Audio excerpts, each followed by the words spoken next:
Bismillah walhamdulillah wa salatu wa salamu ala rasulillah wa ala alihi wa sahbihi ajma'in. Rabbi shrah li sadri wa yassir li amri wahlul 'uqdatan min lisani yafqahu qawli. Assalamu alaikum wa rahmatullahi wa barakatuh. It's an honor to be here, brothers and sisters. For those who are attending in person and online, it's an honor to be here, able to teach a beloved science to me, and I believe it's a beloved science to all those who love the Arabic language.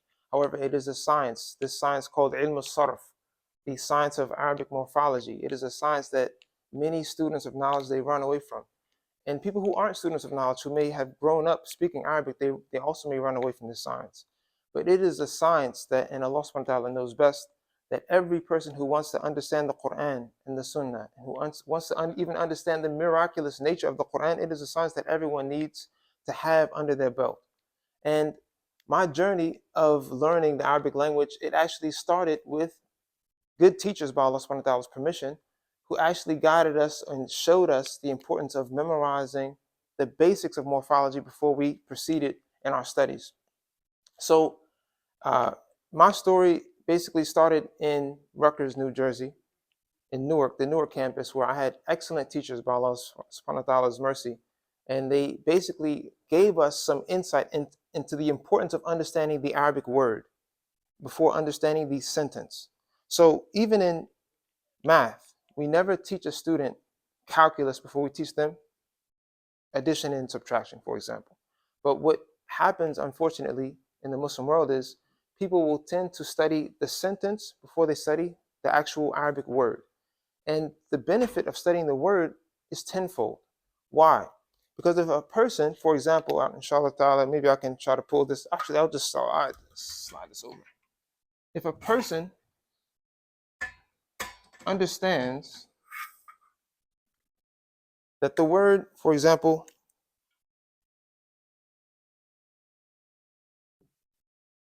a person understands kharaja, or they look up the word kharaja. The person just saw the verb kharaja for the first time in whatever book it is on the Arabic language.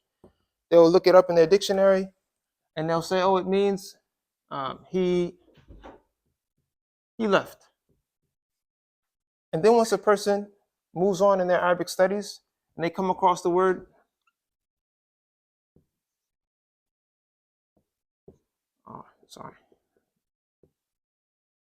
they come across the word makharij, they're going to say, "Oh, this means the exit points of basically of articulation,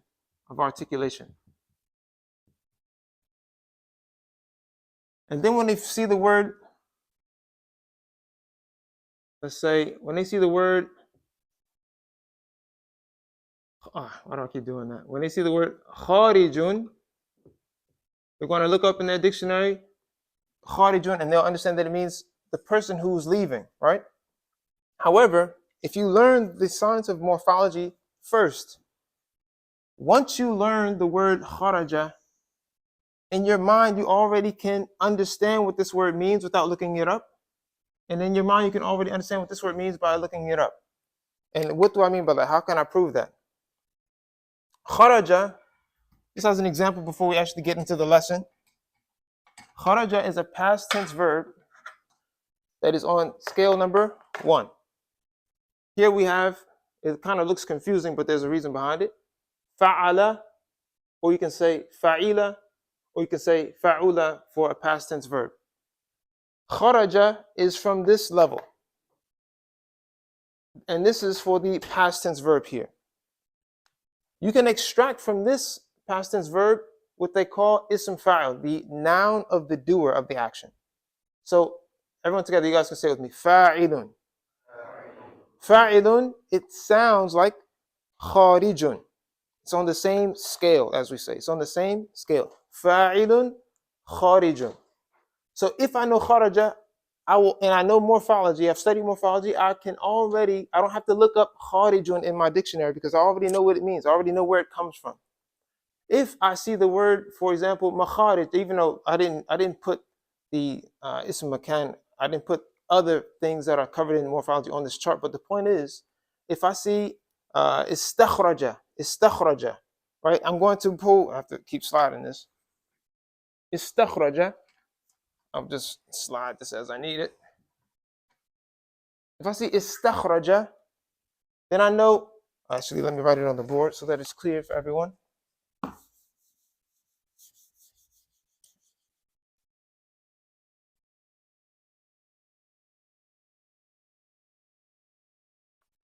If a person sees the word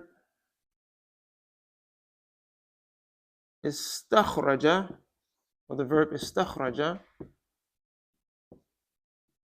right? If I know morphology, I'll know that this comes from scale number 10. So kharaja, kharijun, makharij, istakhraja, they all have something to do with exiting, with leaving. But here, scale number 10 means to seek to exit, like to request to exit. The point is, I'm not exaggerating, I encourage people to learn morphology before they learn nahu for one reason, and that's because from one word that you learn, if you know morphology first, from one word that you learn, from one word that you learn, you automatically learn 200 or more because you're able to extract other forms of that word.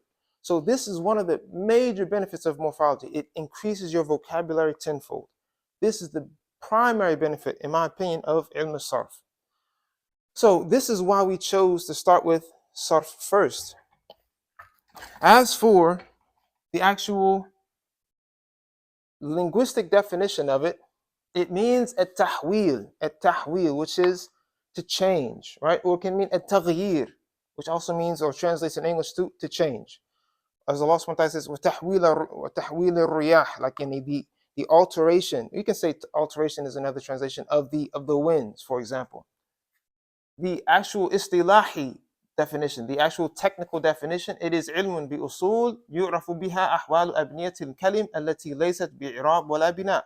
That it is a science that basically looks at fundamentals or principles, and by knowing them, you can understand the different conditions or the different states of the abniya. The abniya meaning the structures of the words, okay, that are not connected, التي ليست بإعراب, that are not connected to i'rab, which is something that you study in grammar, ولا بناء, which is also what we focus on in grammar. The point is, morphology only focuses on the word itself. It's not really looking at, and that's why I didn't put the vowel endings except for here. I didn't put maf'ulun, fa'ilun. I didn't put those vowel endings for a reason. I wanted you to understand just by looking at this and to remember, morphology does not look at tanween at all. It doesn't look at the vowel endings at the endings of the words, except for when it comes to like verbs. So anyway, past tense verbs, so on and so forth. Anyway, the point is, everyone, that morphology, it helps you understand the word. It helps you understand the word and it helps you build your vocabulary. As for the actual al-ma'na al-masdari, or the meaning that's kind of more related to the actual science itself, or when you study it, it is huwa tahwilu asli al-wahid. It is changing one foundation or one root ila amthilatin mukhtalifa, to different examples, as we did with kharaja. Li gharadin ma'nawi, either it's for a goal that is related to the ma'na, or it is a goal that's related to the lafz. So there's a lot of important things that we also need from sarf to understand the Quran. So for example, a good example would be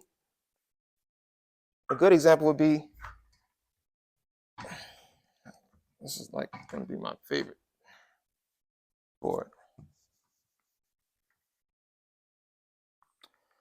One of the things that will come a lot in the science of morphology as you study it, like at the beginning level, maybe it won't be mentioned in the book that we're going to study, but in the intermediate level and the advanced level, you'll see examples such as when the scholars say, fa'ala, and we have this verb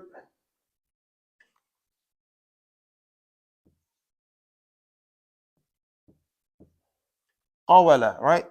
Qawala. Now the Arabs don't say qawala. There's a rule in morphology where qawala, which means he said, it becomes what we always see in the Quran, what we always see in the hadith. It becomes qawala. It becomes qala. So when you look this up in the dictionary, you'll never see that Aleph is an actual root letter. Aleph always either comes from the asl of Aleph. When you look up a verb, it's either going to be a wow or a ya, for example. So again, when you look up all in certain dictionaries, it may not, you won't find Aleph as a root letter. You have to look up, for example, qaf, wow, uh, qaf, wow, lam, or if you're looking at a different verb, which means like to take a qaylula, qaf, ya, lam. The point is, everyone, morphology, it will help you understand not to say the secrets of the Arabic language, but it'll help you understand like basic things that we see and that we read every day. So with that said, um, our brother Sheikh Muhammad Sufyan, we were discussing like what books to start from, and I thought that I did send him one book that I think, even though we're not starting with this book, anyone who's having any difficulty with today's lesson, inshallah, I'm going to send you another book that's has Arabic and English in it to help you understand like the basics. If any of this is like it becomes too difficult, inshallah, the lesson won't be too difficult, inshallah ta'ala. But if you feel like anything is difficult, I'll send you a book, inshallah, a PDF of a book that will help you get the basics that will help you follow next week, inshallah ta'ala. But it will require some effort. But in general, everyone, this is a very, very, very nice, very pleasant science. It's not something that you should want to run away from. In fact, this is something that you should figure it is almost obligatory to study before grammar, in my opinion. And Allah subhanahu wa ta'ala knows best. Does anyone have any question before we look at the actual text? The book that we're going to be studying is called Matn al-Bina. Matn al-Bina. Anyone have any question before we actually look at the actual text?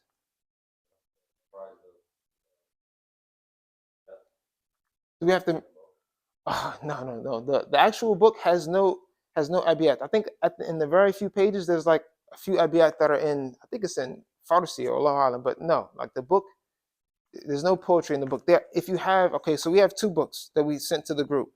One has like at least three books in one, but the actual book that I actually want everyone to focus on is only the metin. It's called Metin al-Bina, and it's very succinct and very like simple. If you have the actual one that has different shuruhat, then hopefully you don't get confused by all the extra information. But I only want you to focus on the book that we'll be looking at in a few short moments, inshallah ta'ala. So as for this chart that I wrote on the board, I would like for everyone to at least take a picture of it and then try your best to rewrite it. If there's any letters that are unclear, let me know, inshallah, but at least take a picture of it and try to write this out. Try to write it out. You don't have to memorize it, but I do want you to write it out at least 10 times before like we end our 8-week session, inshallah ta'ala, because this is something that I want all students to actually have down. It's very important that we all be able to do this, because again, this is part of our understanding what Allah is saying, our understanding what the Prophet is saying, alayhi salam, so on and so forth. These are foundational things that we can build other verbs on top of, right? So inshallah we'll be able to discuss that more. So I'll give you guys a second to like take a picture of it, but again, or I can like take a picture of it in a more clear fashion from a book that I have and then send that to the group, to the WhatsApp group. All right, so we good? All right, so I have the metin here. This is again, this is how small the book is. That's why I see that some people have like a book that has more information in it than just the actual text itself. The book is very small. Okay, so should we do like a reader, Sheikh? I mean, do. All right, so should I? Okay, طيب. تفضل. All right, Bismillah, alhamdulillah. Can I erase this or no? Sure.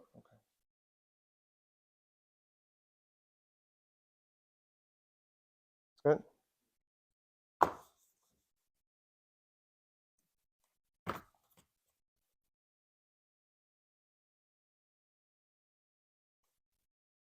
All right. Bismillah. I guess whenever you're ready, inshallah, we can have someone read the first section, inshallah ta'ala, of the book.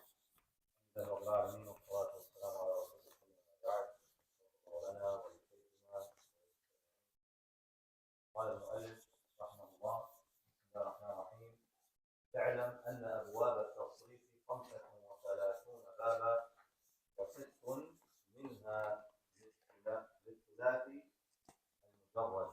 طيب. All right, so قال المؤلف رحمه الله, he said, know, O student, know, O Muslim, that the chapters of Sarf are 35 chapters.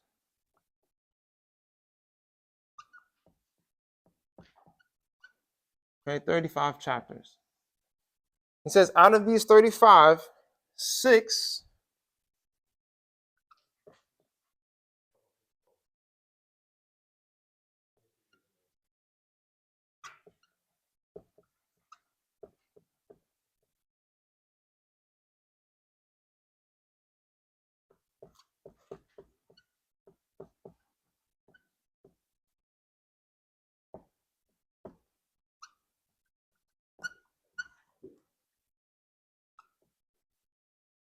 I'm just going to say for the trilateral mujarrad. Out of these 35 chapters, that 6 are for the trilateral mujarrad. And we'll understand what mujarrad means as we continue. But basically, it basically means here, we could say that there's no additional letters added to it. Or you could say it's mujarrad from like ziyadat, on a basic level for now. So, because I'm not sure who has already studied Sarf, there is a method that I prefer to use with beginning Sarf students. And I want everyone to have this skill, because another purpose of this class is not just for me to teach it. It's really, and this is like my philosophy, is to actually help others become teachers of morphology. So one of the methods that I found to be very effective is to actually trace your hand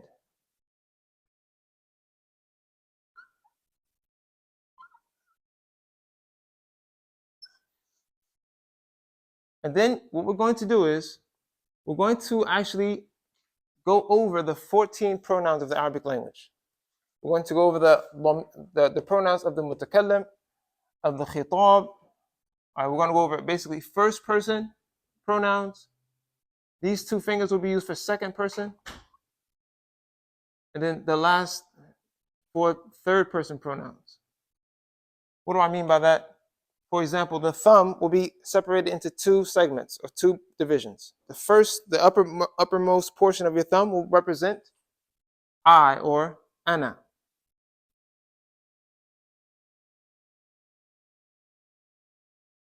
I. The second portion of your thumb will represent we or nahnu. And you'll see while we're doing this later, we're going to build on top of this. This will help us conjugate, because a big portion of this course will also be sending out homework where students will have to conjugate. They will have to conjugate as we proceed. And I'll call on students as we get more acclimated to doing it. And I'll try to quiz you guys during the lesson. But the first portion, ana, nahnu. Everyone together, ana, nahnu. Basically, I and we. Ana, nahnu. The index finger will be divided, all the rest of the fingers will be divided into 3 portions. Mufrad, muthanna, jama'. Yani the tip of the rest of the fingers the tip will always represent mufrad, singular. The middle of the last 4 fingers will represent muthanna, the dual. And the bottoms will represent jama', the plural. So we have, for this index finger we're going to do the masculine second person pronouns. So we're going to start with singular. So that will be anta, you, masculine, singular, anta. The middle of the finger, antuma, antuma. And the lower portion, antum. So anta, you, masculine, singular, antuma, you, 2 men, right? And then antum, you, men, you, masculine, 3 men or more, like plural. As for the middle finger, that will represent the second person pronouns for the feminine, which will be anti. I don't really have can I'll try to bring it up here. We have anti, anti. Then we have antuma again.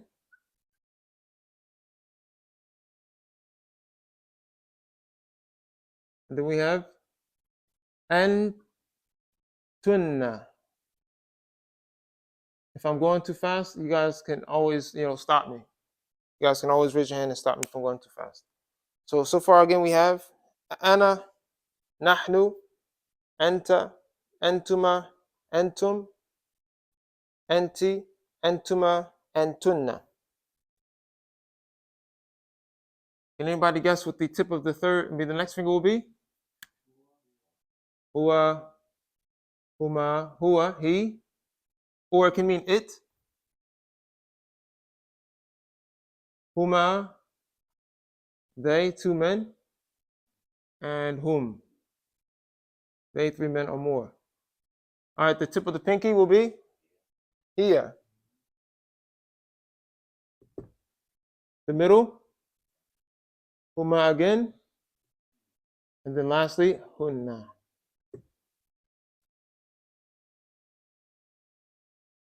All right. So on top of these pronouns, we're going to build all of our verbs that we go over in this book. So how is that going to happen? Let me do another example here. Now I'm going to trace my hand, this time try to make it a little bit more exaggerated. Okay.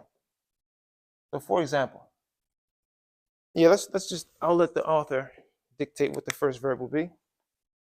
Inshallah, but you're gonna draw another trace your hand again, but make it more exaggerated so that you have some space to write. And you'll see how the methodology of our class will go. And this will pretty much follow us until we get to the end. Inshallah, hopefully it will follow all of us even after we finish this class, inshallah ta'ala. تفضل شيخ. الباب الأول فعل يفعل موزونه نصر ينصر وعلامته أن يكون عين فعله مفتوحا في الماضي ومضموما في المضارع. طيب. So the first bab or the first chapter that he gives us is fa'ala yaf'ulu. So that chart that we wrote initially that we erased, it showed the first scale, which was it could be fa'ala, fa'ula, or fa'ila. Here he mentions fa'ala first. He mentions fa'ala first. So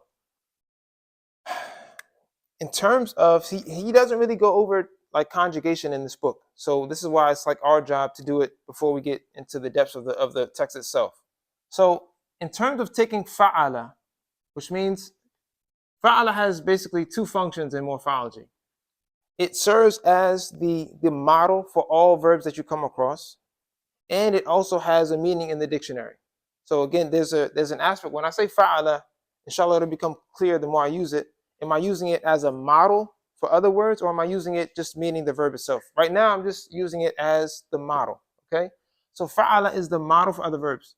So he says fa'ala, I want to go one piece at a time without looking at the present tense verb that he mentioned. So fa'ala, how do I put fa'ala on for the pronoun, or how do I conjugate fa'ala for the pronoun ana? I'm going to say what? Can anyone tell me? Fa'al what? Fa'altu. Fa'altu. All right, so I want you guys to write that. Ana, sitting on ana will be fa'altu. Sitting on ana will be fa'altu. And then next, for nahnu, fa'alna. Oh, mashallah. I think we'll be able to go fast. It sounds like everybody is good with conjugation already. Great. All right, so fa'altu, fa'alna.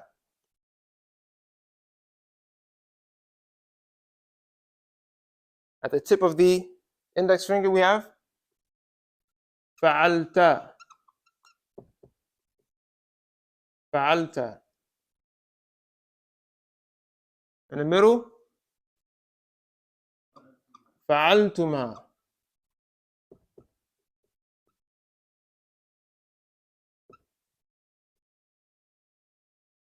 At the bottom for jama', fa'altum. Fa'altum. I'm going to give everybody a second. And by the way, and Allah is my witness that if you go slowly with this approach in teaching your family, it works. You don't have to give them too many at one time. If you're like teaching your son or your daughter or your wife or your husband, whatever it is, give them like 2 at a time. Fa'altu, fa'alna, right? Maybe the next time you guys sit down, teach them fa'alta, fa'altuma, fa'altum, right? Piece by piece. I find it to be a very effective method. Yahamakallah. All right, so for the middle finger, we're going to say what, everyone? Fa'alti. If it's all right, so this is for anti. Anti fa'alti. Right? Singular feminine. Then we have fa'altum will repeat itself. So I'm gonna just point this here.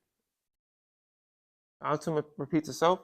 And then for 3 women or more, we're gonna say fa'altunna. Am I going too fast at all? Anyone? If I'm going too fast, you can raise your hand or make a notion. Then we have, yes, for the ring finger, you can say huwa fa'ala. And fa'ala basically in the dictionary, it means he did. Now, if it's 2 men, we say what?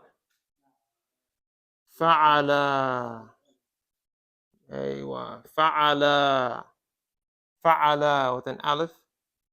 Right? Fa'ala. Fa'ala. Fa'ala. I'm going to put that here. And then for the jam, we say fa'alu. Fa'alu. Okay? So almost done. For the pinky, I feel like I should be doing this in different colors, but it's fine. For the pinky, we're going to say, I'll bring this over here. Fa'alat. She did. And then, anyone know? Okay, anyone else?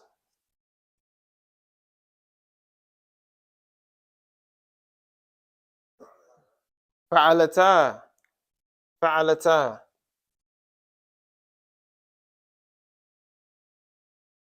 Remember when Allah said, speaking about the wife of Nuh and Lut, He said, فَخَانَتَاهُمَا فَخَانَتَاهُمَا. Allah said, فَخَانَتَاهُمَا. Allah said, فَخَانَتَا. The verb is actually here. خَانَتَا. Right? Like from the word khiyana, like they were treacherous towards them. Right? The wives of those 2 were treacherous towards Lut and Nuh. But the point is, fa'alata khanata. So again, this model will be fa'ala will be the model for other verbs. Fa'alata khanata. Even though this may not sound exactly the same because of this aleph here, but this is the foundation. And the last one, fa'alna. Fa'alna. Fa'alna. Okay? So we're going to practice conjugating this maybe like 3 times. And maybe, I don't want, if it's 3 times it's too much, then inshallah we'll just do it once. We'll have plenty of practice anyway. So, any question before we practice? Wait, everyone together. Fa'altu.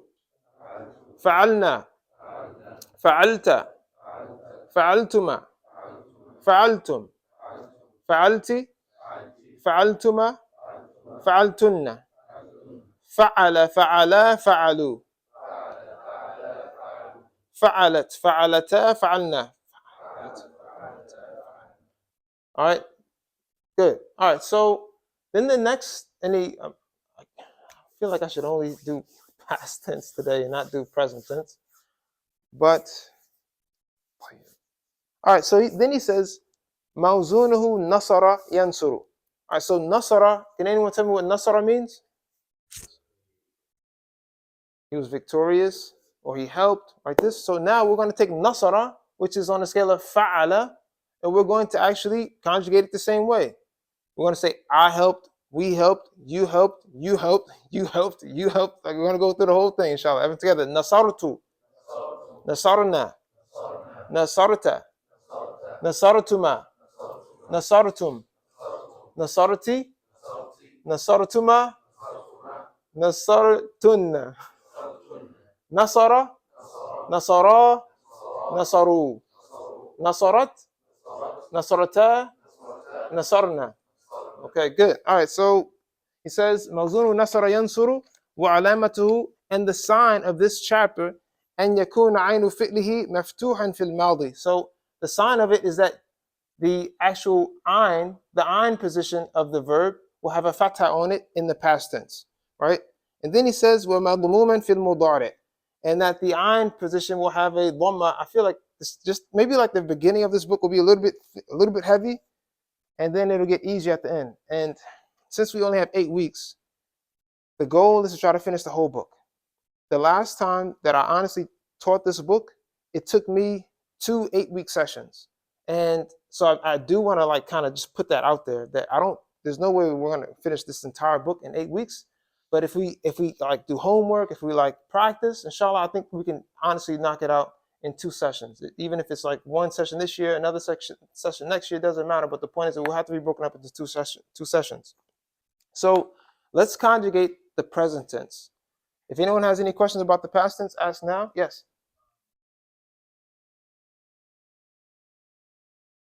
Okay, so yeah, I didn't get a chance to write it because now he's talking about the present tense when he says وَمَضْمُومًا فِي الْمُضَارِعِ. So yeah, I'll have to erase that. And anyway, okay, can I erase? Play. All right.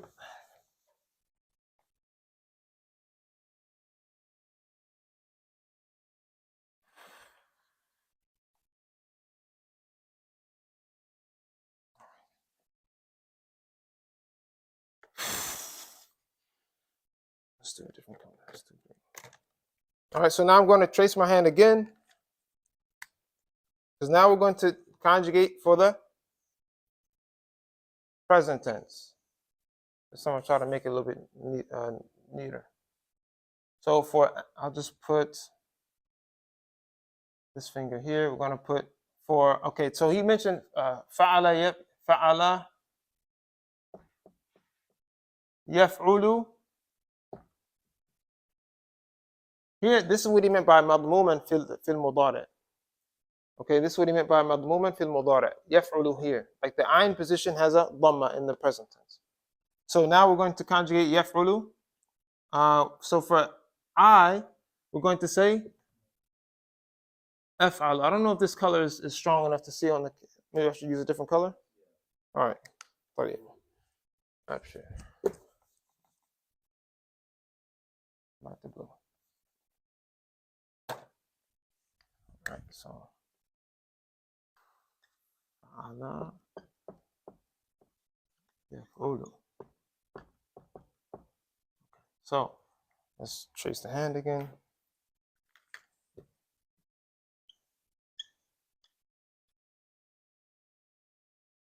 So for ana, we're going to say af'alu. Let's together, af'alu. For nahnu, we're going to say naf'alu. How do these words translate so far? Actually, he wants us to. It's going to be hard to start like this, but anyway. Af'ulu. Everyone together, af'ulu. Naf'ulu. I can't translate it like that. Here he's using the model, so I don't want to translate it. But the actual verb I did is af'alu. Af'alu.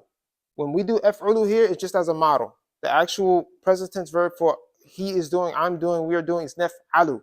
Again, when we say af'ulu here, it's just a model. Okay. So af'ulu, naf'ulu. For the first person masculine, we're going to say taf'ulu. I'm together, taf'ulu. Taf'ulu. For the for antuma, we're going to say تفعلان تفعلان تفعلان. I'm not translating because again, this is just a model. If we were just going over the verb he did, it would be taf'alani, so on and so forth. So then for Jama, we say what? Taf'uluna. Taf'uluna.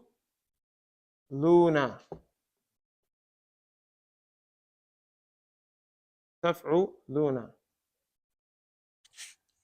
All right. Is anybody like somewhat scared about what we're going over? Is it like too much? Yes.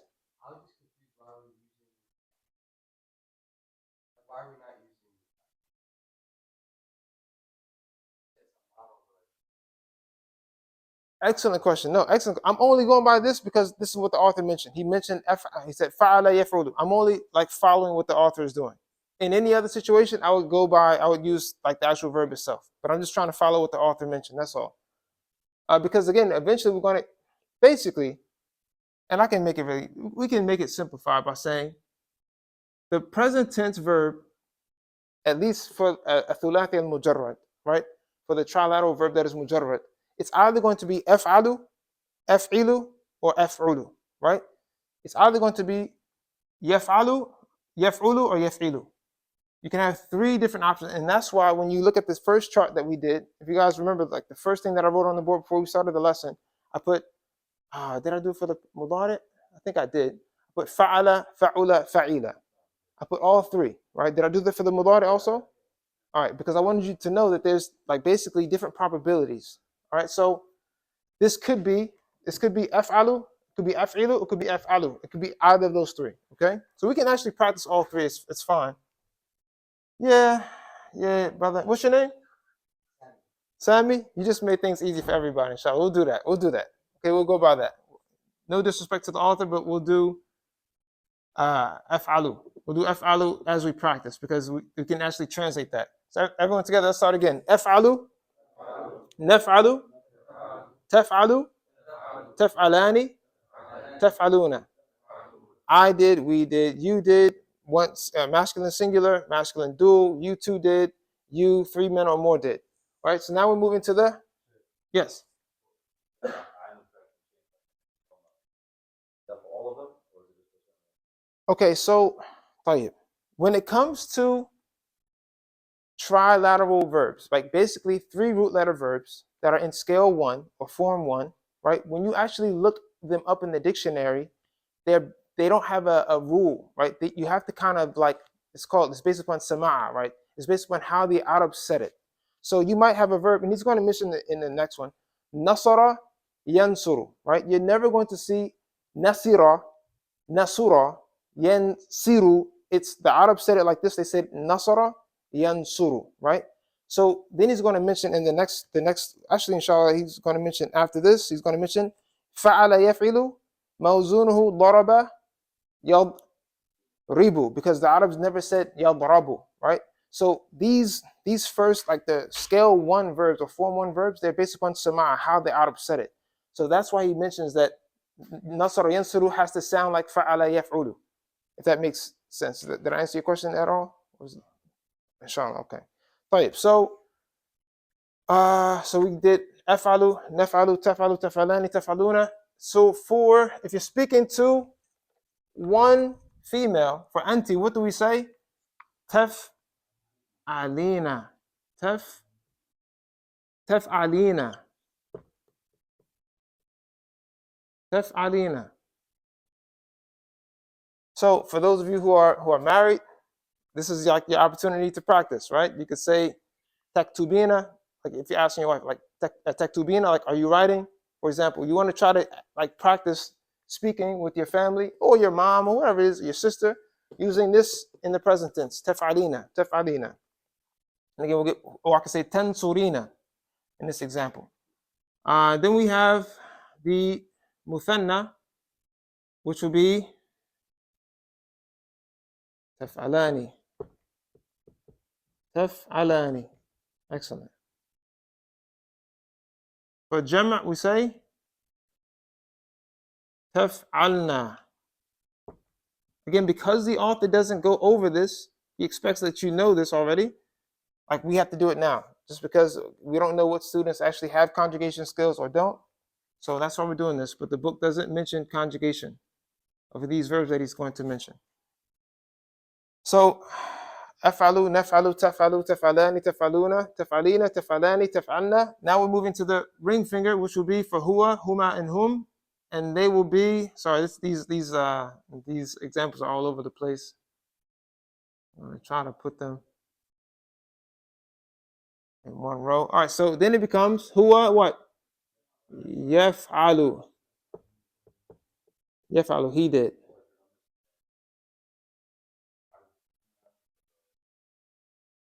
All right, so for anti, for this finger, I'm sorry, for the middle finger, I'm gonna say taf'alina, taf'alani, taf'alna, taf'alna.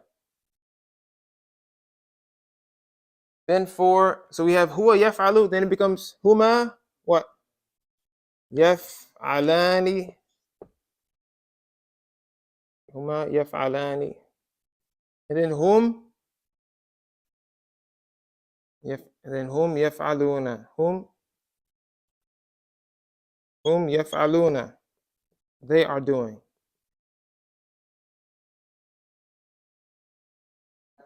Yes. No. Why does it change from a cat to a yet? Oh, good question. Good question. So basically, the prefixes for the present tense are 4, right? The prefixes for the present tense are 4. You can memorize them by saying aneitu, right? The prefixes. What's a prefix? A prefix is something that you put at the beginning of a word. So, for example, if I say Islam and then I say un-Islamic, the prefix is what, everyone? Un, okay? So the prefixes of the present tense verb are one of 4 letters. Either is going to be hamza, like af'alu, which represents ana, or it could be the noon, like naf'alu, which represents nahnu, or it could be ya, which can represent he and But ya is tricky. It has like one little trick at the end, right? Allah understand. And ta, which is usually for the al-khitab, yani when you're addressing someone or the second person. So hopefully that answers the question somewhat, inshallah. But we'll see. As we get to like the pinky, inshallah, you'll see like some of the exceptions for some of what I'm saying. So for the last finger or the pinky finger, we're going to say here what, everyone? Here, let me try to put it down here like this. Here, taf'alu. Okay. All right, so how many times has taf'alu appeared so far? Who can tell me? Twice, right? So it appeared once for what? Anta. Anta, and then it appeared again for here, right?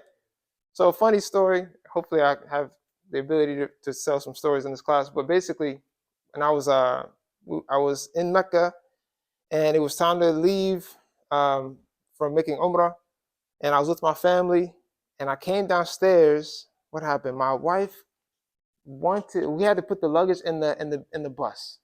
So I came downstairs to the main lobby, and I asked the receptionist, I asked the receptionist about my bag, and he said that she put it. He basically said that she put it in. Or no, he said it's already been placed in the bus. So I said, Tafal? Right? I looked at him and I said, Tafal? Right? So when I said that to him, it was a male, it could have been interpreted 2 ways. He could have understood that I was saying, you put my bags in the bus, right? Because he was a male, enter, right? But what I meant by it was, like, she did it, right? So the point is, Taf'alu appears twice. So you won't know what it means until you read the context. So then we have, here Taf'alu, then it becomes huma. Huma taf'alani. How many times has taf'alani appeared so far? 3 times. 3 times. So we have taf'alani, taf'alani, and then taf'alani again, right? This one is yaf'alani for the ring finger, right? 2 men did, right? Before taf'alani appears 3 times. Let me actually do that in a different color. So the ones that appear more than once, I do want to kind of like highlight them because these are the ones that students like, struggle with in the beginning, or at least I did. I remember struggling with, especially this last one. This last one is unique in my opinion. So anta, taf'al appears twice. Taf'al appears here. Anta taf'al. And here تفعل تفعلاني تفعلاني تفعلاني تفعل تفعل. And then the last one for jama, we say hunna what? Hunna yaf'alna. Hunna yaf'alna.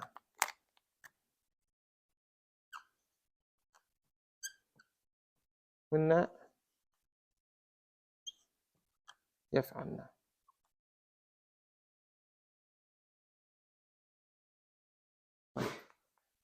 So, yarhamakallah. All right, so with that said, let's practice. Let's practice.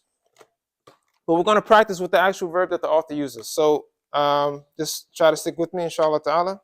And if we need to take a break, brothers, let me know if we should take a break. Inshallah, we'll take like a 5-minute break. And I don't really know how you want to set it up, but we can do like a 5-minute break if you guys need it after this practice, inshallah. So everyone together. Ansuru. Nansuru. Tansuran. Tansuru.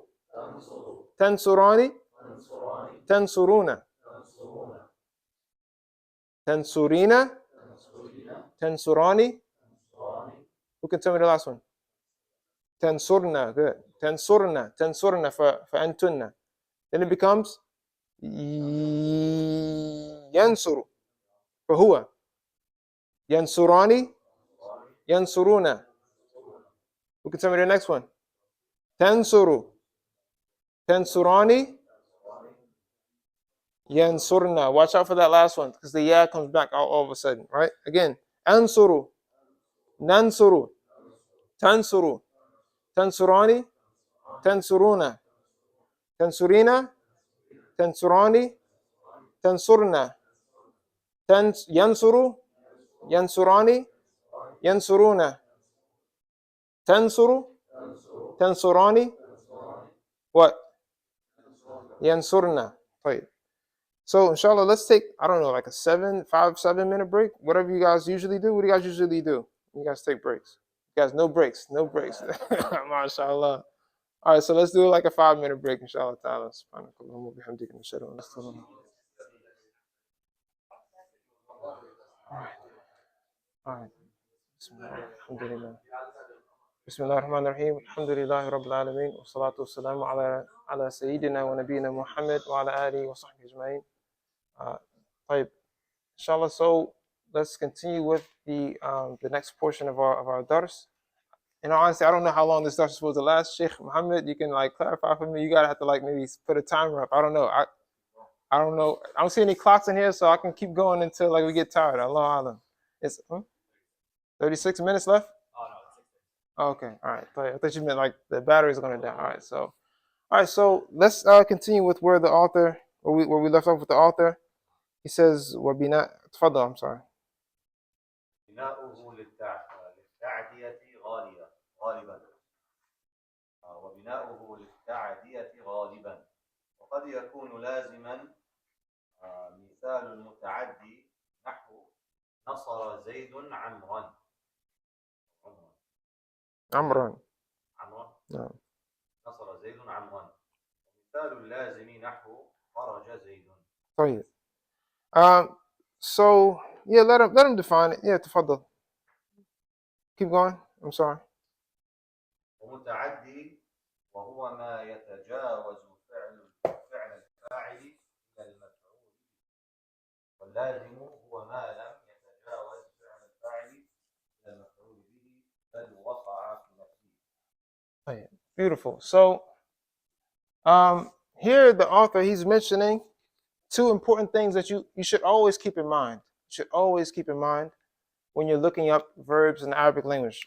So he says that وَبِنَاؤُهُ لِلتَّعْدِيَةِ غَالِبًا. He's saying that this structure that we started with, which is فَعَلَ, everyone together, فَعَلَ يَفْعُلُ. He's saying that this structure, it's mostly mostly, I'm going to use some funny English like grammar words here. It's mostly transitive, meaning any verb that's on the scale of fa'ala, yaf'ulu, such as nasara, yansuru, any verb that's on this scale, it's mostly transitive, meaning the effect of the verb itself, nasara, to help, right? There's going to be someone who is mansur, or something that is mansur. So what do I mean by that? Nasara means he helps, so that means that there's going to be a nasir, a helper, and there's going to be a mansur, someone who received the help. You guys got me? So then he goes over verbs that are lazim. He says that sometimes that fa'ala yaf'ulu, sometimes it is transitive. Sometimes it is intransitive. Sometimes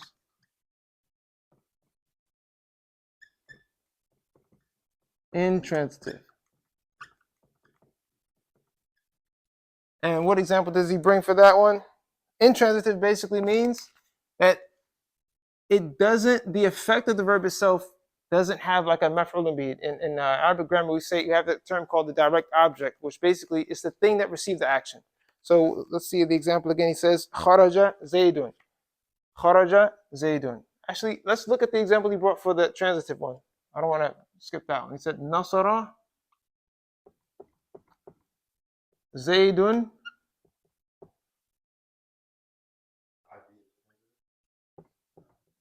Yes, muta'addi means transitive, yes. He says, Nasara Zaydun Amran. Can anybody translate that for me? Zayd helped Amr, right? So who's the Nasir? Who's the helper? Zayd. Who's the Mansur? Who's the one that got helped? Amr.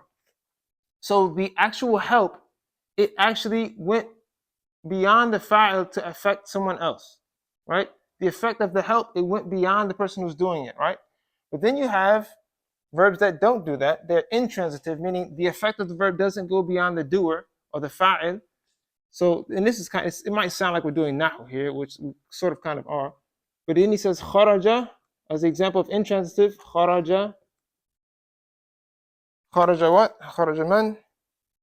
Zaydun. Zayd is always like in the examples. Kharaja Zaydun. Right? So all we have in this example is a kharij, like someone who is exiting. Right? We only have someone who's exiting here, right? Kharaja Zaydun. Zayd left. Is that clear, everyone? Is that clear? The whole concept of transitive or intransitive. We can do more examples. We can do 100 examples.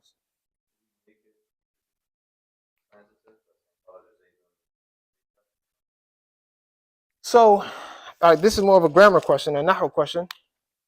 Technically, yes, but I would have to use a pronoun. I have to use a preposition. So I could say min. Yes, I could say kharaja zaydun min al bayti, for example, right? So technically, yes, but like on a surface level, you would say that kharaja is a verb that is intransitive. Kharaja is a verb that is intransitive. So everyone understand what? Yes.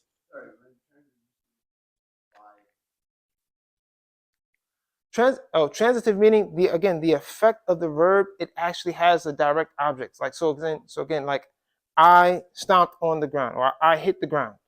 So I'm the hitter and the ground is the thing that got hit. If I can make a sentence like that where something else receives the action, then it's called a transitive verb. But if the action only like stays with me or doesn't go beyond the actual doer itself, then it's called intransitive. And the Arabic word they use is lazim. So transitive, ta'addi or muta'addi, and intransitive, lazim. Got it? Okay. All right, let's continue. The next page, or Bab al-Thani. I'm so used to sitting down. الباب الثاني فعل يفعل موزونه ضرب يضرب وعلامته أن يكون عين فعله مفتوحا في الماضي ومكسورا في المضارع وبناؤه أيضا للتعدية غالبا وقد يكون لازما مثال المتعدي نحو ضرب مثال لازم نحو جلس زيد. Excellent. So here, so we already did a lot of the hard work. So now we can just do tatbiq, right? Our class inshallah will go a lot smoother now, I think. Allahu a'lam. So he says the second chapter, it is fa'ala yaf'ilu. Fa'ala, everyone together, fa'ala yaf'ilu. Okay, so and the example was daraba yadribu. Okay, this is how the Arabs said it. They never said laruba, lariba. They would say laraba. Okay, so the people who actually started following the Arabs in the time where it was like the Arabic was pure, it wasn't corrupted by too many. As Islam spread, it started being obviously people started entering into Islam afwajan. So people whose original tongue was not Arabic, they started making mistakes with the abniya, with the structures of the words. So there was a point where the grammar scholars would only take like from like certain tribes or for a certain time period, and then there was a time period where they said, okay, we're not taking from the Arabs anymore because the language has been kind of corrupted. So there's a period of time where it's like this is where we can take Arabic as an example. The point is the Arabs would say daraba yadribu, and that's how they actually said it. So you can't, if you hear someone say dariba, you say khata, right? Not disrespectfully, but the point is this is based upon sama'a, how we heard the Arabs say it in the pure form. So fa'ala yafilu daraba yadribu, he says that it is also mostly transitive. Mostly transitive. And then he says it's sometimes what? Intransitive. Sometimes the scale is sometimes intransitive. The example of the transitive he gave was what? Again, everyone? What did he say? Daraba. Daraba. Zaydun. Amran. Like this is not really the focus of our lesson. What we want to do, we want to be able to conjugate, right? But I just wanted to mention these examples quickly, and then we can go to conjugation afterwards. Then the example for the intransitive was what? Jalasa. Jalasa Zaydun. All right, now what I want to see is if we can conjugate. Let's do jalasa because daraba might, let's do jalasa. All right, so we're going to conjugate jalasa in the past tense and then in the present tense. All right, using your hands. Jalastu. Jalasna. What's next? Jalasta. Jalastuma. Jalastum. Jalasti. Jalastuma. Antunna. Jalastunna. Huwa. Huma. Jalasa. Hum. Jalasu. Good. Jalasa. Jalasa. Jalasu. Here. Jalasat. Huma. Jalasata. Hunna. Jalasna. All right. The present tense. Ajlisu. Najlisu. Tajlisu. Tajlisani. Tajlisuna. Tajlisina. Tajlisani. Tajlisna. Yajlisu. Yajlisani. Yajlisuna. Tajlisu. Tajlisani. What's the last one? Yajlisna. That's the hard one. All right, Yajlisna, because the yeah comes back all of a sudden. Yeah, Yajlisna. So, if you say Tajlisna for hunna, ghalat.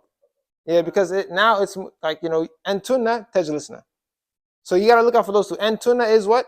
Tajlisna. And hunna is Yajlisna. Right. I'm going to call on certain students, and I want to have you conjugate. What's your name, Sheikh? Tariq? Nice to meet you, Tariq.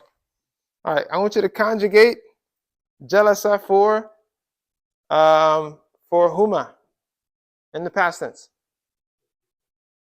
Past tense. Madri. Huma. Okay, that's mudari. That's present tense. You want to say huma jalasa. Good. All right. What's your name? What is it? Alif. Nice to meet you, Alif. All right. Let's hear the mudari for nahnu. Yeah, you said it. You said it. Yajlis. Huh? Say it. Okay, yajlisu for nahm, yes. Najlis. Good. Excellent. Good.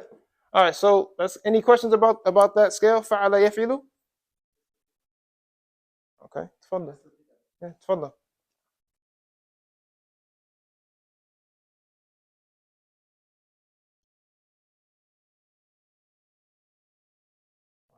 All right. All right, let's continue with the author in Al-Bab al-Thalith. الباب الثاني فعل يفعل Thalith. Thalith.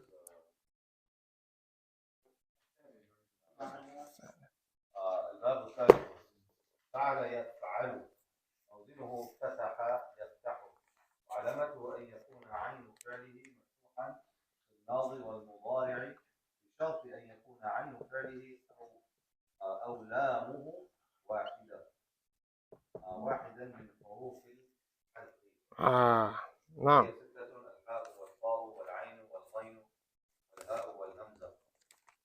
طيب. So this is he gave everyone like a treat. He gave everyone like a little snack here, right? So as we mentioned that there are some verbs, scale 1, again from the beginning of the lesson before we actually got into the book, we wrote like the whole like 10 scales out. Scale 1 is based upon, again, we said what? Sama'a, right? How we heard the Arab say it. So what if you come across a verb, you don't have a dictionary with you, but it has one of the letters of the al-huruf al-halqiyya, yani the throat letters. What are the letters that come from the throat? Hamzun, faha'un, thumma aynun, ha'u, muhmalatani, thumma ghaynun, kha'u. All right, so sorry, what am I doing here? So if you have a verb in front of you, and the ayn position or the lam position, again, we said that fa'ala is the model, right, guys? Remember we said that fa'ala is the model? If the ayn position or the lam position is one of the letters that come from the throat, right? Here we have ha in the lam position. Then that will let you know that the mudari' will be yaf'alu. You guys got it? So let's see if let's do something. Okay. You come across a new verb, right? One of the ayn position is a letter that comes from the throat. It could be one of these 6, or the lam position is one of these 6 letters, the letters that come from the throat. It kind of gives you a notice that the mudari' will have a fatha on the ayn position. Even if it doesn't make sense right now, inshallah it will later. We're going to give some examples, inshallah ta'ala. And that's what he's saying. The author, and again, I forgot to mention this for the people who are watching from online. Inshallah, I'm going to be able to send an English or a translated version of the metin to the group, inshallah. So if you can't follow along, if there's any difficulty, inshallah, I'll be able to send an English translation soon, inshallah ta'ala. So he says, بشرط أن يكون عين فعله أو لامه واحدا من حروف الحلق. That basically he just mentioned what I mentioned. وهي ستة: الحاء والخاء والعين والغين والهاء والهمزة. تفضل شيخ. وبناؤه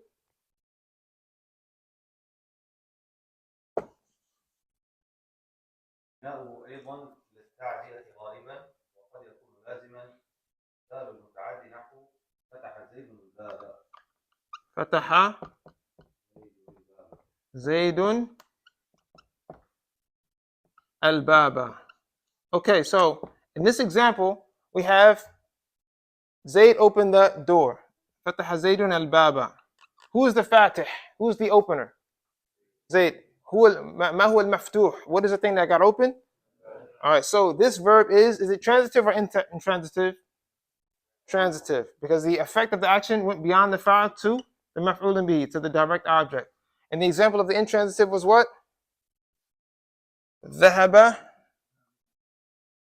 زيد. ذهب زيد. Zayd went. All right, let's continue to al-bab al-rabi'. الباب الرابع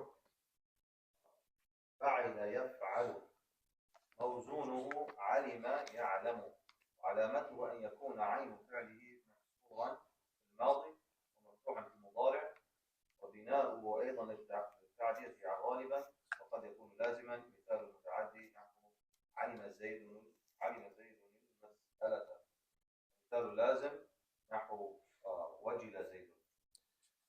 طيب, so he says in translation that فعل يفعل, that it's on the scale of علم يعلم, which means he knew, and then وعلامة أن يكون عين فعله مكسورا, that here in this scale فعل يفعل أظن علم.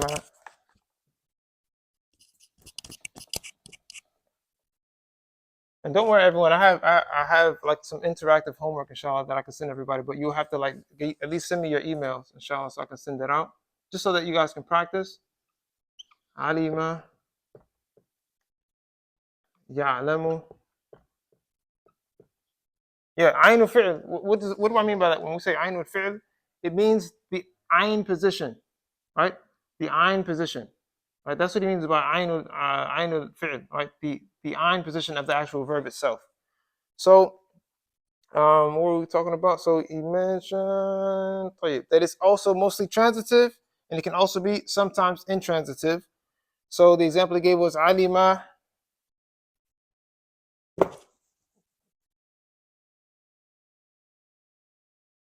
Alima Zaydun al-mas'alata. And this actually is a good reminder, everyone. This mithal.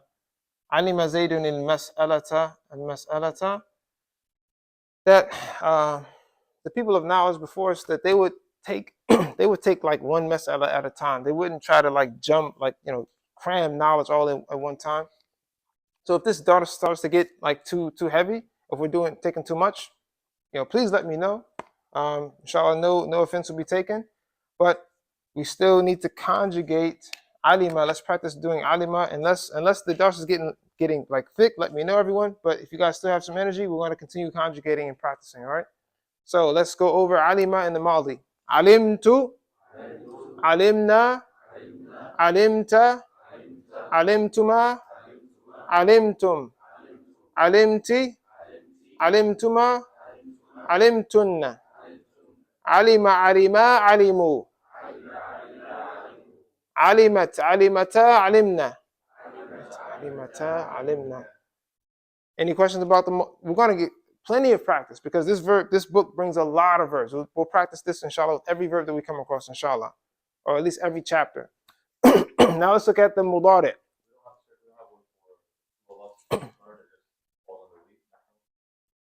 Oh, yes. So yes. So nahnu can be considered even if it's two. Yes, you use two for nahnu. Nah. So let's go over the mudari. A'lamu.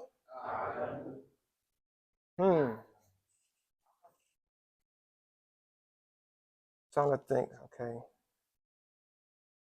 All right. So we know that a'lamu. This is some of the topics of morphology. They overlap. A'lamu is on the scale of the present tense verb for I, and it's the superlative, or the ism tafdeel, right? So I'll just ask a question, see who has their thinking cap on, or who's like really tired, or be able to figure it out by this question. When we say Allahu A'lam, what does that mean? How do you translate that? Okay, but is A'lam, is it ism tafdeel, or is it fi'l mudari? Is it the present tense verb, or is it the superlative? What do you say? Okay.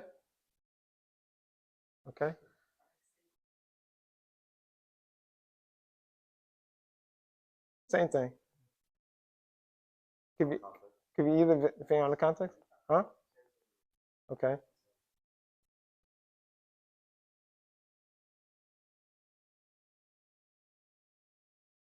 Okay.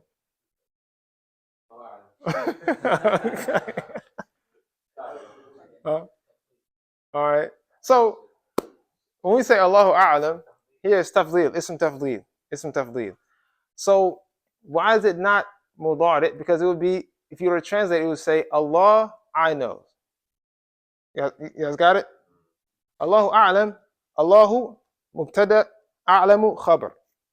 So if you try to translate it as the mudari, it would be, you wouldn't be able to translate it properly. It would be, a poor translation. So anyway, the point is, a'lamu, na'lamu, ta'lamu, ta'lamani, ta'lamuna, ta'lamina, ta'lamani, ta'lamna, ya'lamu, ya'lamani, ya'lamuna.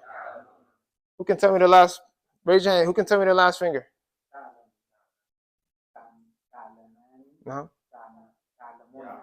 Ooh, that last one is tricky, right? Ya'lamna, ya'lamna. The last one is tricky.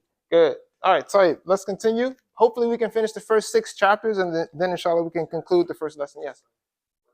Can you explain like the differences we're going through right now, like ta'ala, qa'ida, ta'ala, like when we go through it, they seem 90%. Beautiful question. Beautiful question. Can you rotate? Okay, so again, we talked about this concept of sama'a, like how we heard the Arab say it, right? How we heard the Arab saying things. So you have 9 different probabilities. So it starts with the past tense. We have fa'ala, and then that branches off into, that can be the mudari, it can be yaf'alu. It can branch off in the mudari to be after. Okay, so you got to look at the past tense as like the mother. Okay, it can branch from fa'ala yaf'alu, or it can be fa'ala yaf'ulu, or it can be fa'ala yaf'ilu. Then we're going to go to the next, or we started the next one, which is, I forgot to write it here. It's supposed to be a kasra here. Fa'ila yaf'alu. I forgot to update that. Fa'ila yaf'alu alima ya'lamu. The second situation is we have fa'ila, and then that can branch off into, let's look at it like this. Yaf'ilu. You can bring yaf'alu, so yaf'alu. Okay, fa'ala, I'm sorry, everyone together. Fa'ila yaf'alu, or you can say fa'ila yaf'ilu. But one thing that the Arabs never said was fa'ila yaf'ulu. So I'm going to make that red. Yaf'ulu. This is a probability that, or a probable. This is one of the ways that the Arabs didn't say the mudari after fa'ila. So you won't have any scales that sound like fa'ila yaf'ulu, right? So if it's red, that means that the Arabs did not use it. In the last one, or the last set, we have fa'ula. Together, fa'ula as the past tense, and then that only breaks off. The Arabs only said yaf'ulu. The Arabs never said after fa'ula. What am I doing here? The Arabs never said fa'ula yaf'alu,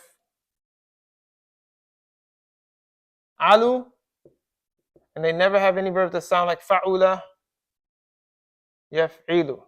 So again, if it's red, that means that the Arabs never use the verb in this fashion, all right, or they never use this scale.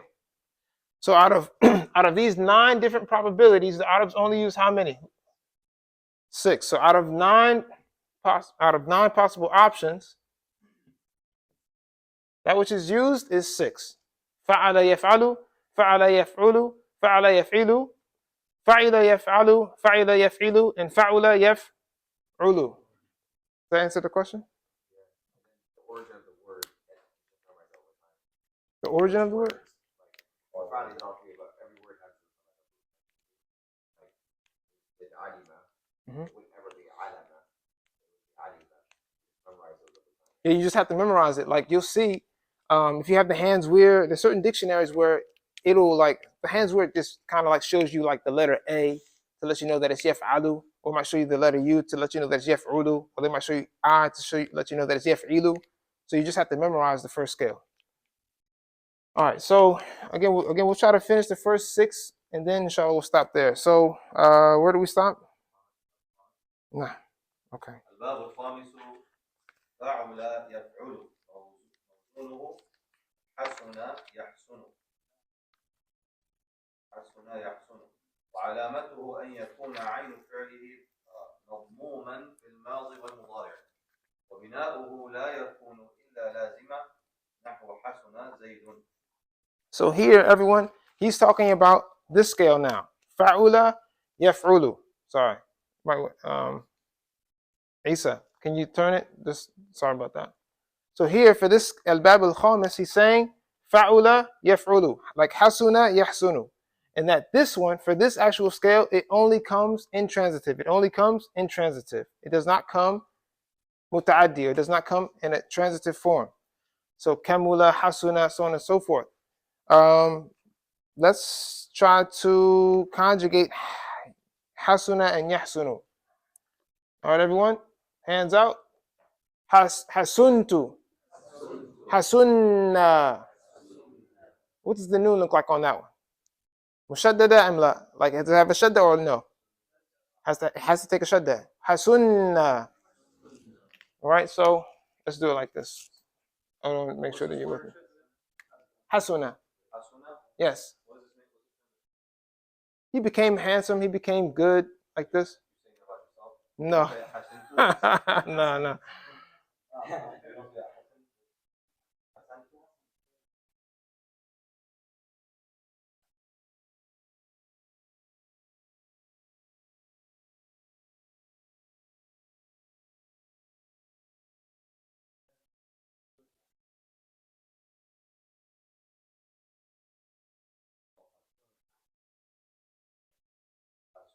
I did well.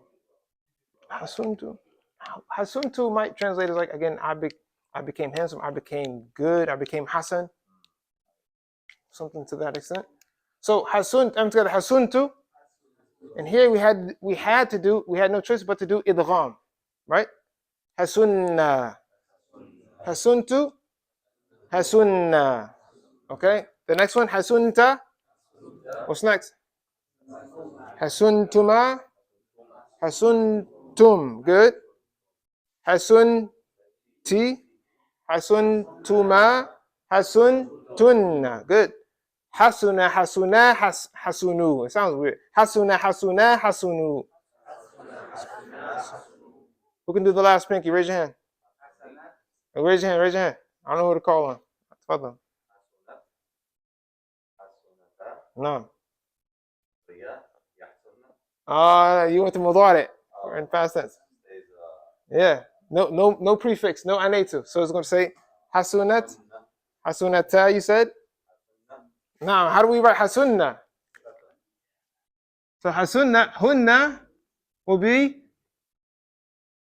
this looks weird. Hasunna. Right? Yeah, check it. You had no choice. You had to do idgham, right? You had to. Again, you got to look at your chart. Look at your chart for hunna in the madi, in the past tense. Hunna hasunna. All right, let's do the present tense. Ahsunu, nahsunu, tahsunu, tahsunani, tahsununa, tahsunina, tahsunani, tahsunna. Yahsunu, yahsunani, yahsununa. Again, yahsununa. Tahsunu, tahsunani. What's the last one? Yahsunna.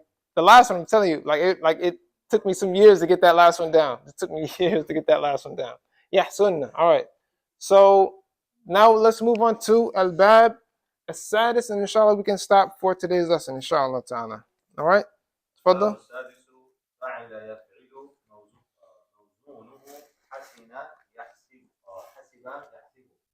وعلامته أن يكون عين فعله مكسورا في الماضي والمضارع، ومنه أيضا من التعدية غالبا، وقد يكون لازما. مثال المتعدي نحو حسب زيد عمرا ماضيا، ومثال لازم نحو ورث زيد. All right, so then he goes on to say, and that's the last one we have that we didn't do. We did fa'ala yaf'ulu, nasara yansuru, and we did fa'ala yaf'ilu, daraba yadribu, and we did fa'ala yaf'alu, like fataha yaftahu, And then we did hasuna yahsunu, fa'ula yaf'ulu, hasuna yahsunu. And now we're moving to, okay, and then we did fa'ila yaf'alu, we did alima ya'lamu, and now we're at the last one, which is fa'ila yaf'ilu. And he said that that one, the mawzunuhu, or the scale of it, is hasiba yahsabu. Hasiba yahsabu. All right, so yeah, let's try to conjugate this one. But what I'll do is I'll try to call on someone to conjugate in the Madi, and then I'll try to call on someone to conjugate for the Mudari. Anyone? Yes. Quick question.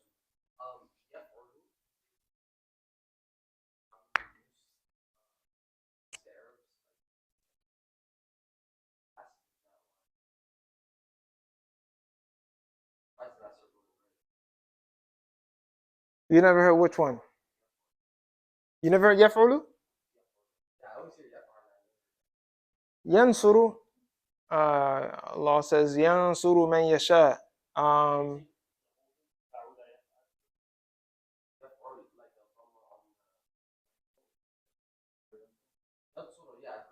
saying. No. Just for Yahoo.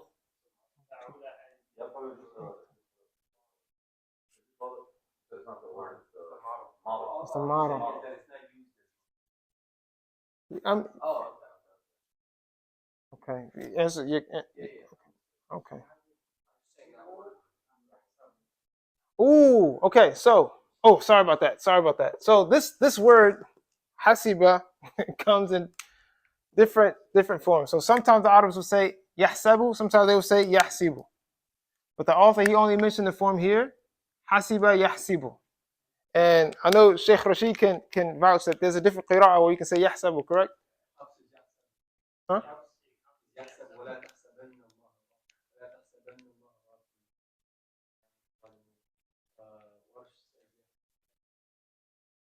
So the Arabs will say both. Okay, so both are correct.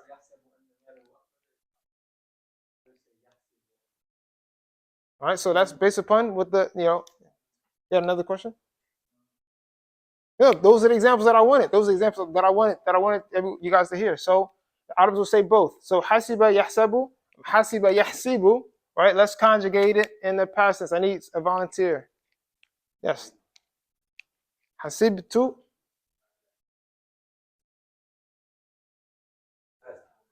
Maldi, I want the Maldi.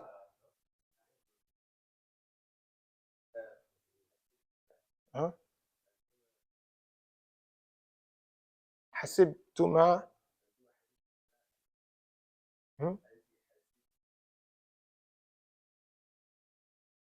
Yes.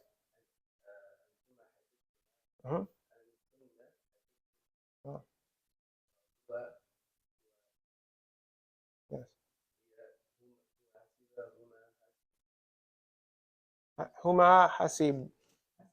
No. Huma hasiba. Beautiful. Naam. Yes.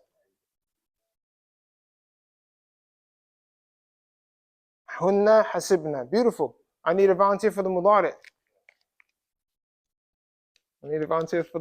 Come on, brothers. I know. The mudari is harder. Yes. Hold on, Abu Adam. Ahsibu. Nahsibu.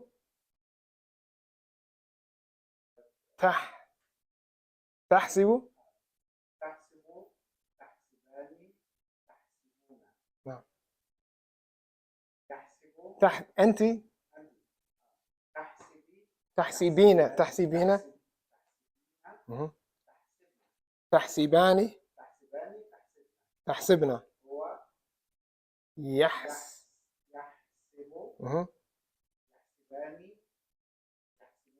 Excellent. هي تحسب هما yes هن يحسبنا لكن that last one هن يحسبنا. You guys scared? Alhamdulillah, we got it. All right, so yeah, just take some review. So he says that this chapter I sent him. Like, honestly, I think we took a lot, but we got through the heavy stuff in the beginning. Again, we got through, at least I showed you guys the chart of the first 10 scales. Try to rewrite it, again, at least 10 times before we finish the 8-week course. Try to practice, first and foremost, you have to know the pronouns. Ana, nahnu, anta, antuma, antum, anti, antuma, antunna, huwa, huma, hum, hiya, huma, hunna. I remember someone who I worked with, person was, mashallah, they were from an Arabic speaking country, and they heard me going over like the 14 pronouns. They're like, we only use 5 of those. We don't need all those extra ones that you're mentioning. I was like, I never heard that before. But the point is, you definitely want to have all 14 down, because you're going to build your conjugation skills on top of them, as we've been doing. So if you see the verb ituma'anna, right, which is a past tense verb, you'll be able to actually conjugate ituma'anna. So if you see the verb takharraja or ta'allama, you'll be able to put any verb on, like, in the proper conjugation forms if you actually get the pronouns down, and then you just practice. So what do I mean by the different forms? So, like, are you kind of asking, like, why there are different forms or something to that extent? All right, I'll tell you something that one of my teachers told me, and subhanallah, I never forgot it, because he said it like three times in one shot. He said, kullu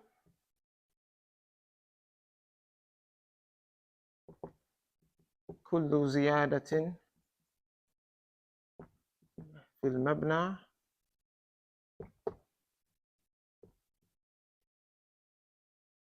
together. Kullu ziyadatin fil mabna, every like increasing, or every like addition in the building, in the structure itself,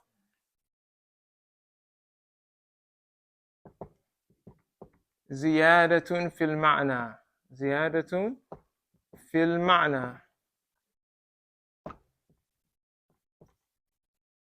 Every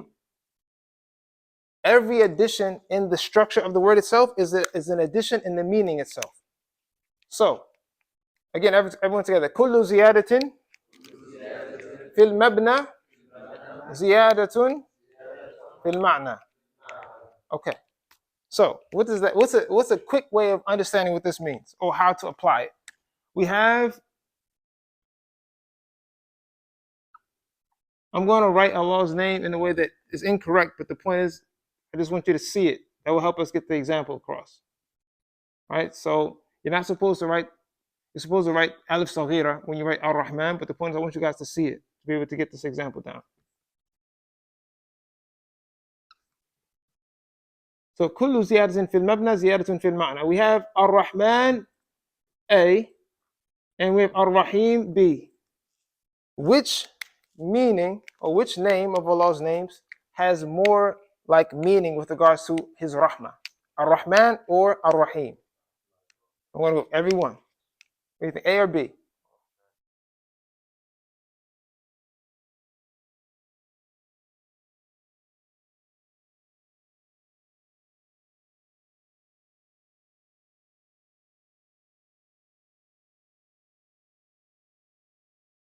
I'm not going to ask Sheikh Rashid. Okay.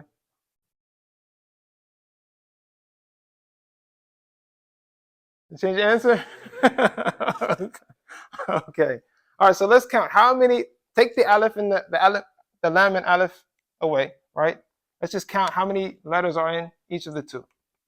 You have واحد اثنان ثلاثة أربعة خمسة. Here we have واحد اثنان ثلاثة أربعة. So by default, this one has more letters. Therefore, the word that's more meaningful, or more encompassing of showing Allah's mercy, is Ar-Rahman. Wallahu alam. I tried to get this out of Sheikh Tahir. I don't know if I got the answer, but I was trying to figure out, how do we know? Because we know that we can't name our children Rahman, but we can name our children what?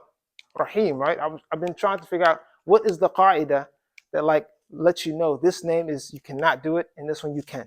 I don't know what the qaida is, but I was trying to figure out if it's something like this example here, where it's like Rahman it shows Allah is like ever encompassing mercy, right? again, maybe Sheikh Rashid can chime in, but the point is, I still haven't figured out how do you know if a name you can't name your children this name like for sure. Allah alam. But the point is, I try to go by this point that like Ar-Rahman and Ar-Rahim, that this one that like it designates more of Allah's mercy. So kullu ziyadatin fil mabna, ziyadatun fil ma'na. Hopefully, inshallah, that answered the topic or the question. So getting back to the dars itself, now we have to conjugate hasiba or yahsibu in the mudari'. I need someone who can try to conjugate yahsibu. Yes. What's your name again? Yasir. Okay. Ahsibu.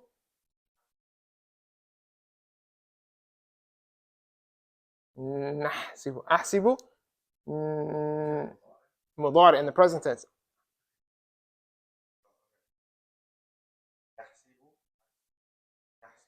Okay, yeah. Ahsibu. Nahsibu.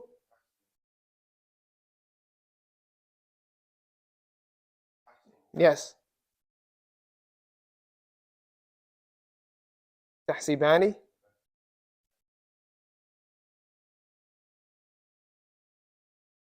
Antum tahsibuna. Good. Anti.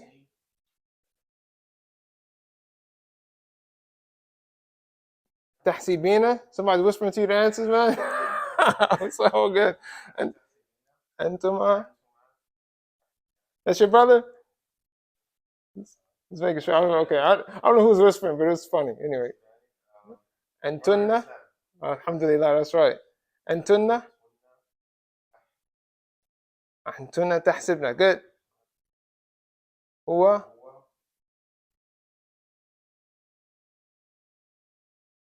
Huwa yahsibu.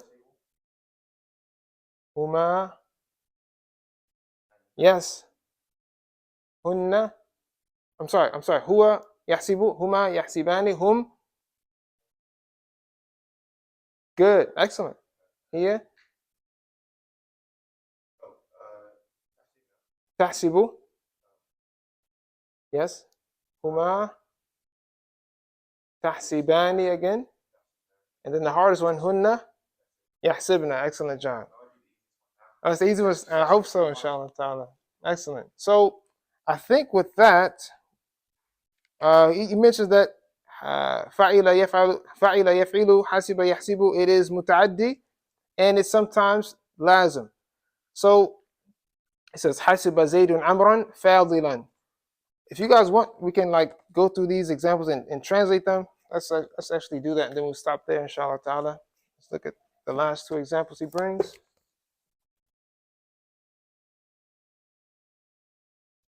This is actually it's kind of connected to Nahu. So we said Hasiba.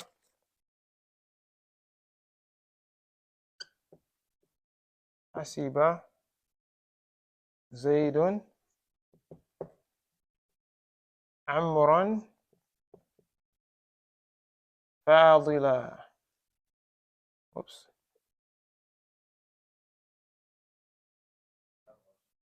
Yes. So I don't have the footnotes that you have in yours.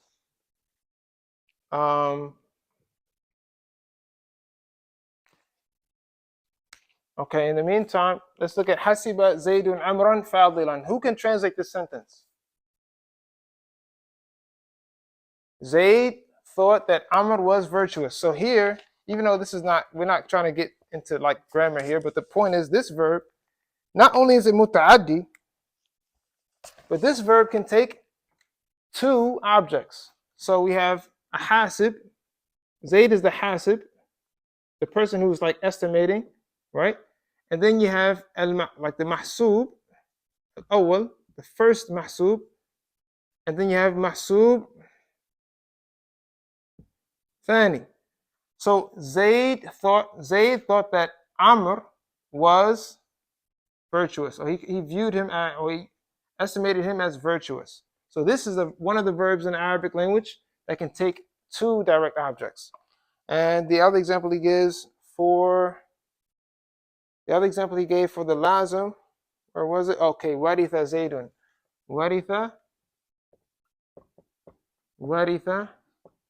Zaydun. And if I remember correctly, from the one of the explanations of this book that warifa actually is a verb that is muta'addi. So yeah, no, yeah. So yeah, I mean Allah Alam, I don't know, maybe the Allah Alam, alhamdulillah, may Allah have mercy on the author. I mean, I've actually read that like some people say that the author of this text is majhul, like they're not really 100% sure who the author of this text is, but may Allah subhanahu wa ta'ala have mercy on him. If you don't mind, while doing that, also is like that means a little bit more to have two. Okay. No, beautiful question. All right, so even though we're jumping into grammar, let's do another example of a verb that takes two.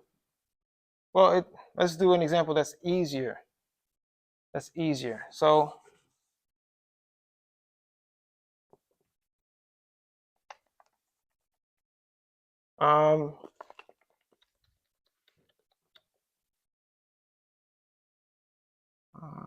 do. I'm sorry. Let's do.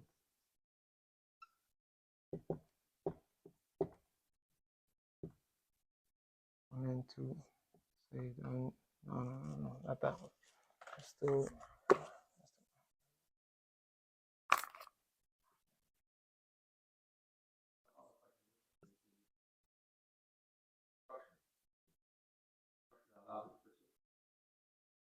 The structure of the sentence or the structure of the verb? No. It doesn't have to do with the structure of the word itself. Just some verbs can take, can have two maf'ulun bihis or two direct objects. Alama Zaydun Amran.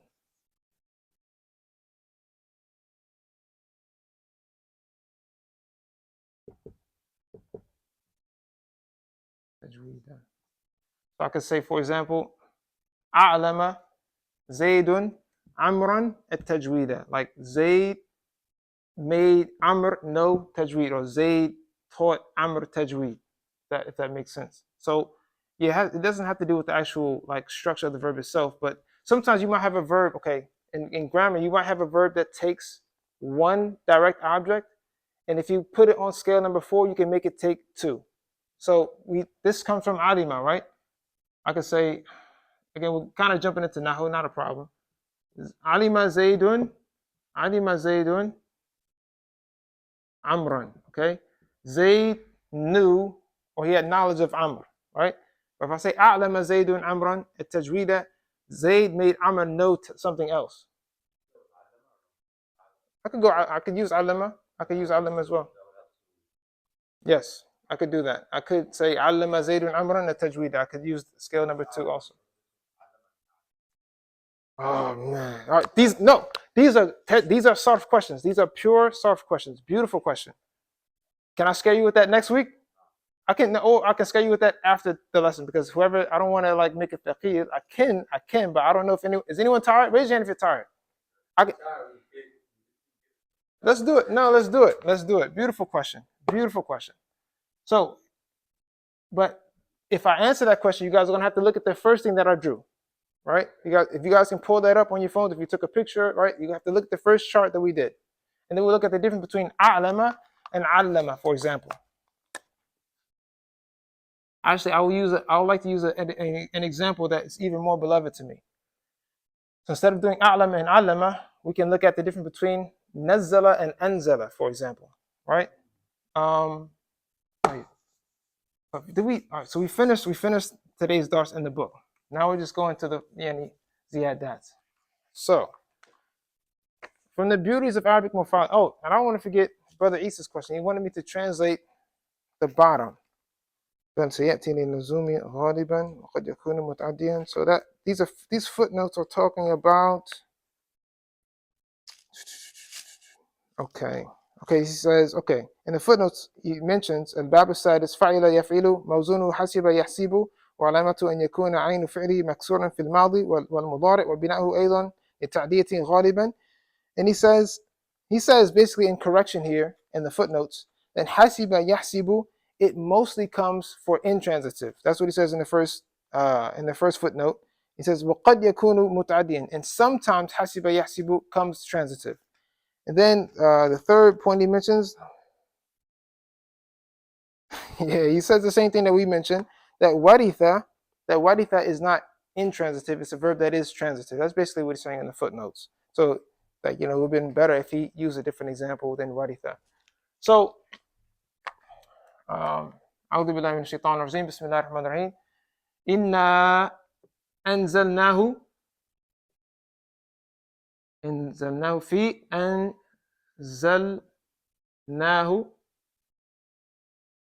في ليلة القدر في ليلة القدر. All right. في ليلة القدر. Okay. Allah says that He sent down the Quran on the night of decree. Then Allah says,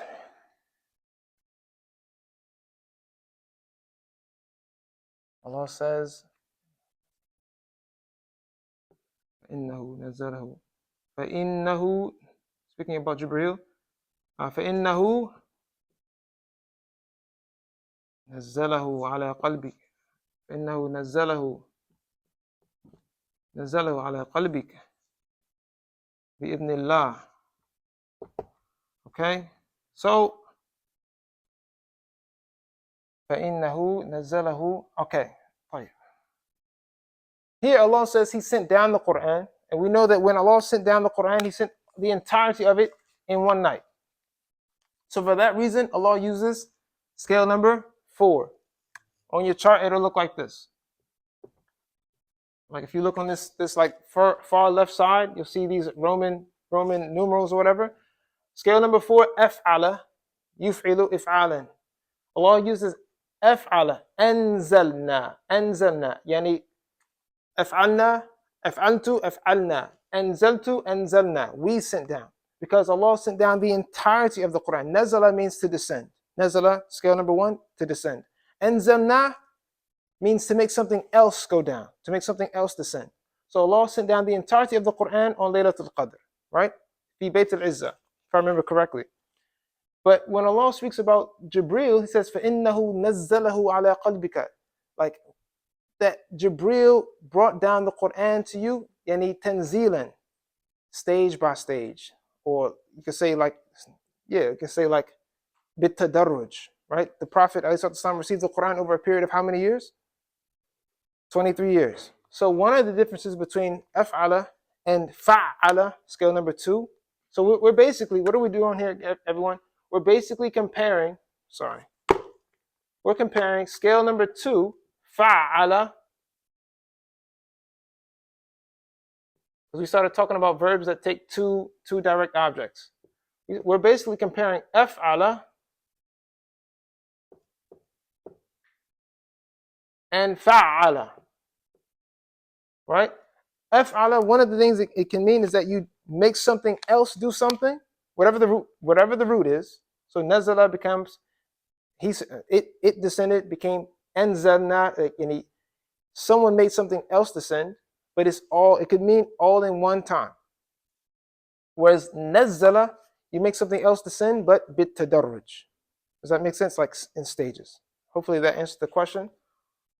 Wallahu a'lam. وصلى الله وسلم وبارك على سيدنا ونبينا محمد وعلى آله وصحبه أجمعين وآخر دعوانا أن الحمد لله رب العالمين.